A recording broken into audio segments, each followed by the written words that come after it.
கிறிஸ்துவுக்குள் அன்பானவர்களே, உங்களை சந்திப்பதில் மகிழ்ச்சி அடைகிறேன். சங்கீதம் 138:8. கர்த்தர் எனக்காக யாவையும் செய்து முடிப்பார். பிரியமானவர்களே, நம் தேவனாகிய கர்த்தர் நம் ஒவ்வொருடைய வாழ்விலும் யாவற்றையும் செய்து முடிக்கிற தகப்பனாய் அவர் கடந்து வருகிறார். எனவே நம் வாழ்விலே எந்த ஒரு காரியமானாலும் அதை நம் தகப்பனிடத்தில் நாம் தெரியப்படுத்துவோம்.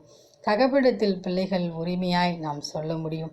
எனவே எந்த ஒரு சிறிய காரியமானாலும் பெரிய காரியமானாலும் பாவமோ சாபமோ அத்தனையும் நாம் நம் தேவனுடைய கரத்திலே நாம் தெரியப்படுத்தி அவரிடத்தில் இருந்து உதவியும் ஒத்தாசையும் நாம் எதிர்பார்ப்போம். அப்பொழுது தேவனாகிய கர்த்தர் நமக்காக யாவையும் செய்து முடிக்க கடந்து வருவார். அந்த தேவனின் அன்பு கரங்களை நாம் பற்றி கொண்டு அவரோடு கூட வாழ்வோம். ஆமென்.